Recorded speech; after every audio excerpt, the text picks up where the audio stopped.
Hi everyone. Today we will be demonstrating our data science project. So for our data science project, we chose a dataset on airline delay. So this dataset has all the information about aircrafts landing, taking off, all those things, and it also has data about its cancellation and delays. So let's see what we have here. So the first thing that we do is import some libraries. We take in the dataset as a CSV. Looking at the info, we see that there are around 27 columns. Looking at the data.head, moving on, we see that quite a few NA values are present in our dataset. So what we do is fill our NA values with 0. We look at our dataset again. So the main column in our dataset is late aircraft delay. This late aircraft delay tells us the total delay that the aircraft had.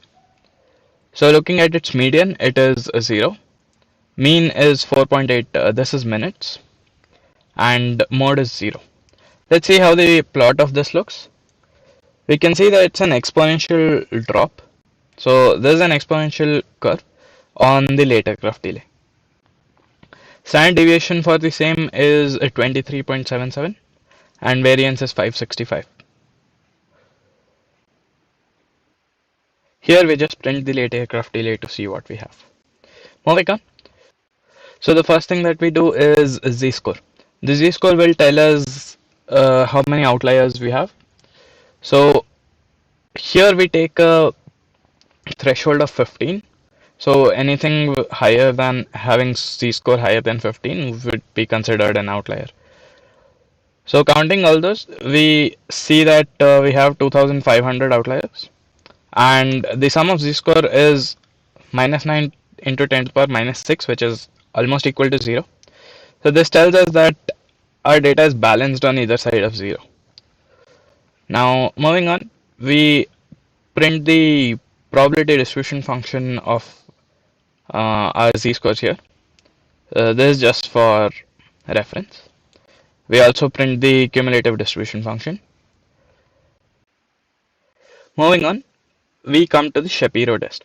So the Shapiro test is a test to check if our distribution is normal.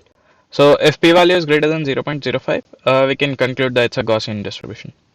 So performing this test on our late aircraft delay, we get the output that the it's probably not Gaussian, because as we saw earlier that our distribution looked more like an exponential one. Next we perform the same with hypothesis testing. So we see if our distribution is normal or not. For that we perform a normal test. Normal test on late aircraft delay also tells us that our distribution is not probably Gaussian, which is in line with what we saw earlier. We also use a Pearson's correlation test on two columns, which is wheels on and wheels off. We chose these columns because implicitly we knew that there would be a relation in this. And when we perform the Pearson correlation test, this tells us that the wheels on and wheels off are indeed dependent, which is again in line with our intuition. So the conclusion from this is our distribution is an exponential one with a certain interval. May not be true Poisson process, but roughly modeled to be one, right? Let's move on to histogram plots. So the first thing that we look at is a departure delay.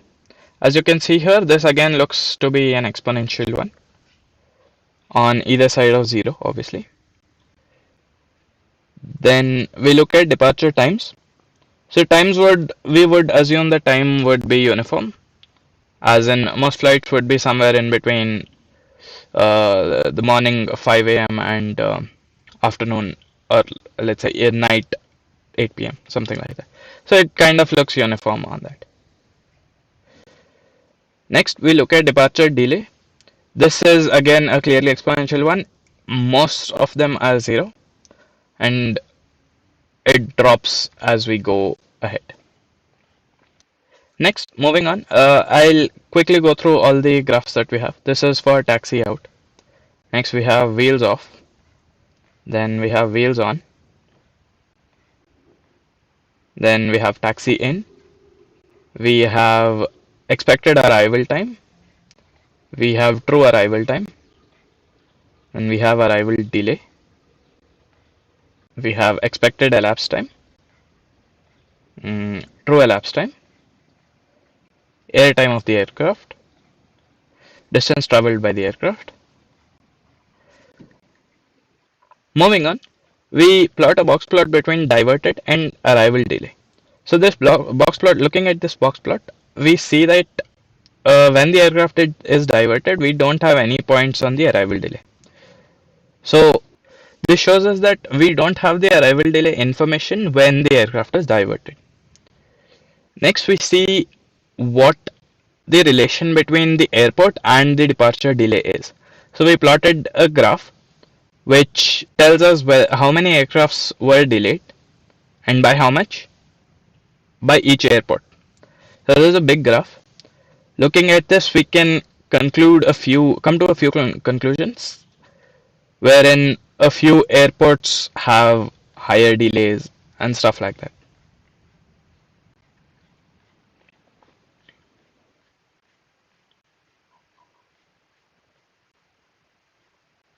So the next graph we have is the arrival delay with respect to the destination airport. So there's again a big graph which tells us for each airport what the arrival delay is.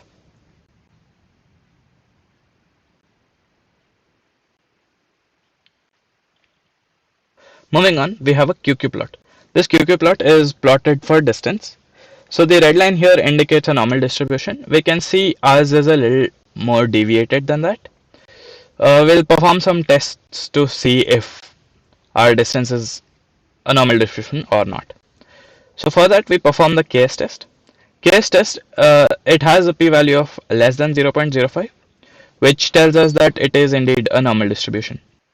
Next, we perform a case test on the wheels off column, and here also we see that the p-value is less than 0.05, which tells us that wheels off is also normally distributed.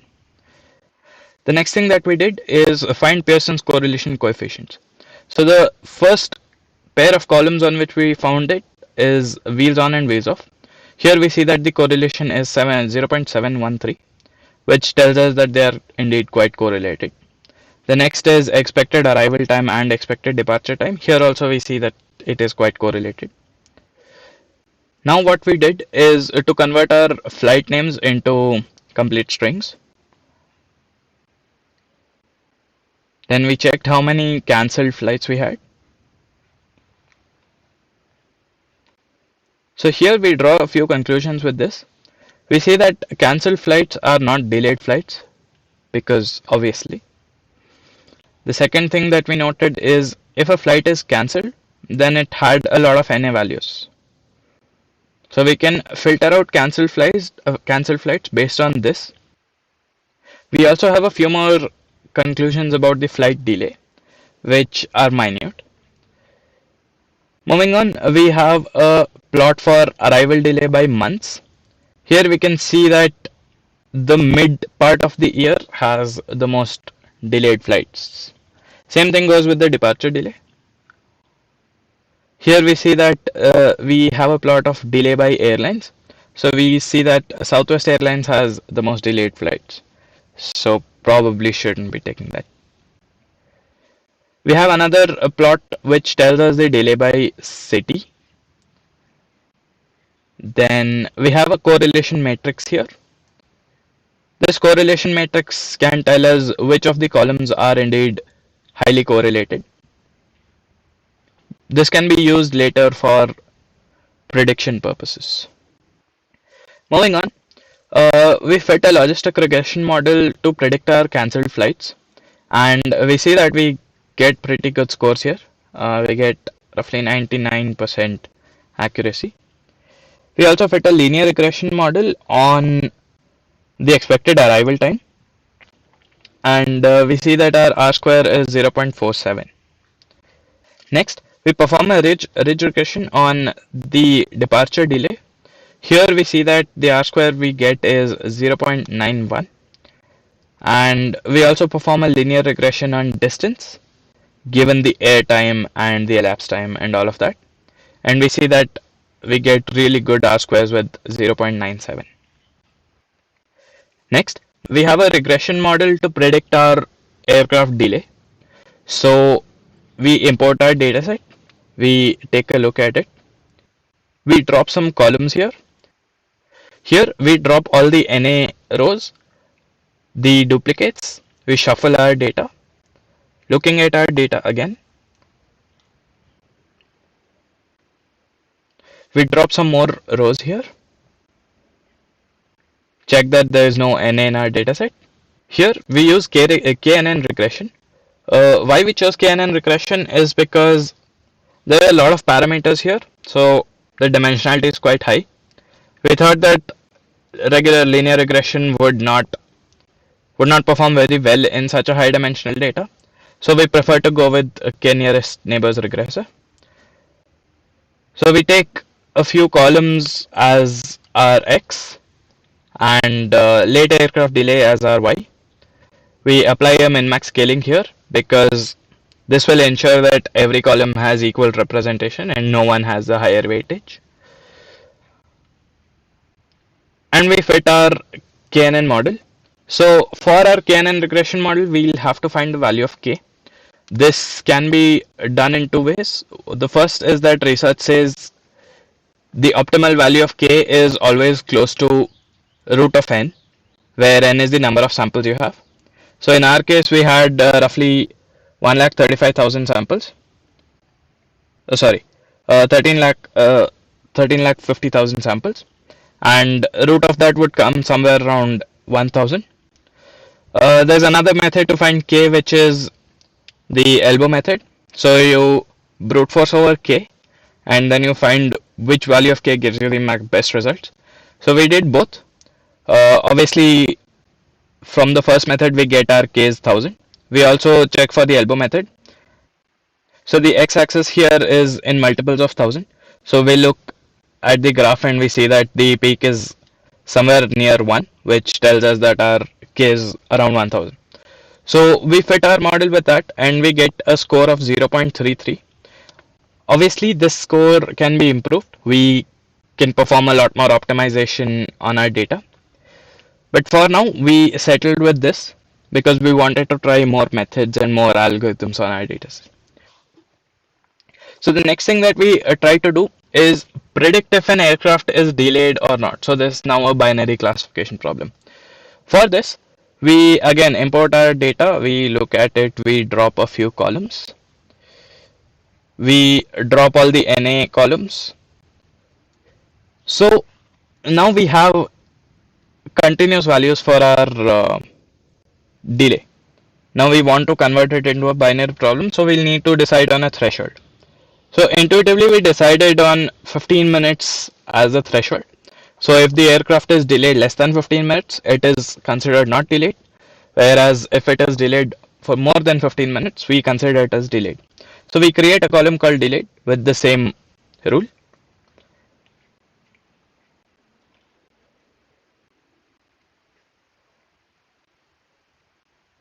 We select our X and Y columns. So the X has quite a few columns and Y would be a binary 0 or 1. Moving on to the modeling. Here we select a Gaussian naive Bayes. The first model that we use is a Gaussian naive Bayes.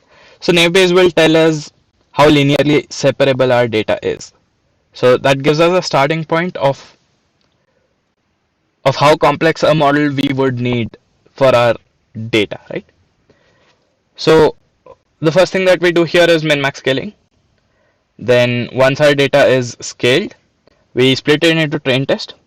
We use stratified subsampling because the data is mostly balanced, but it's somewhere between, like, it's in a ratio of 55-45. So just to keep it play it safe, we used stratified subsampling. We have roughly 1,000,000 samples in Rx. Fitting it into a Gaussian naive Bayes, we get a score of 64%, right? This obviously doesn't look very appealing since it's just a binary classifier. So now we try a little more complex, a little more non-linear model. So we go with XGBoost. Why we chose XGBoost is because XGBoost is quite non-linear and it can handle a lot of dimensions. So that's why we chose XGBoost. Fitting in the classifier, we get our predictions, and looking at the classification report for XGBoost, we see that our F1 scores are 0.79 for class 0 and 0.69 for class 1. Since they are almost equally balanced, we can say that our XGBoost is having an F1 score of somewhere around 0.73, which is decent. Again, we can obviously improve it. But for now, we move on to our next classifier. So the next classifier that we have here is for predicting diverted flights.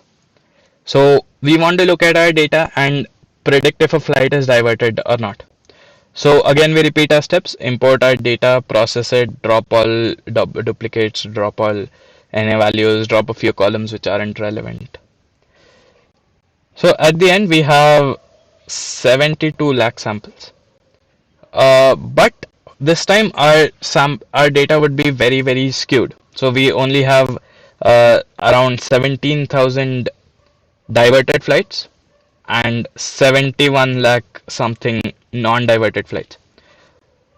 So we can use quite a few methods here. We can use oversampling and all of that. But since we are using just ML models, we do not need a lot of data. So what we thought is we would just subsample the bigger class to match our smaller class. So what we do here is we only pick 17,000 samples of our data which are not diverted flights, right? So looking at these, we have two data sets now, one with diverted, one with not diverted. We combine both of them. We have a few NA values, so we use forward filling for that. We fill all the NA values with forward fill, and we concatenate both the data sets, drop all the duplicates, shuffle it. So our X here would be all the columns that except the diverted one. Our Y would be the diverted column. So in the modeling part, the first thing that we do is min-max scale it. Then we split it into train test. We have, so since our Y is exactly balanced here, we do not need a stratified subsampling. Random sample would suffice. We split it into train test sets. We import our random forest classifier. We fit our data into random forest classifier. And looking at this, we get an accuracy of 0.97. So this tells us that we can quite accurately predict whether your flight is diverted or not. So the intuition behind this is that we have two columns. One is the arrival time and one is the expected arrival time. So if they are quite close, we can conclude that the flight was not diverted. But if they are indeed far apart, we can say that the flight was diverted. So that's how the model is probably doing it. And that's why we see very good scores here. Looking at the classification report, we have F1 scores of 97% on both our classes. The confusion matrix looks something like this. We also plot a correlation matrix just to confirm our assumption. So looking at the correlation matrix, we can also conclude that the actual arrival time and the expected arrival time is what is helping us classify the same. We also wanted to confirm this mathematically. So we used something called RFE, which stands for recursive feature extraction. So recursive feature extraction, what it does is it tells us which of the features has the most variance in our data, right? So which of the X features has the highest variance in terms of Y. So here we see that these two columns, which is column 7 and 8, are contributing the most to our classification. If we go back and look at our data, the column 7 and 8 are indeed actual arrival time and expected arrival time. So this confirms our intuition as well. And that ends our data science project. I hope you enjoyed it. Thank you.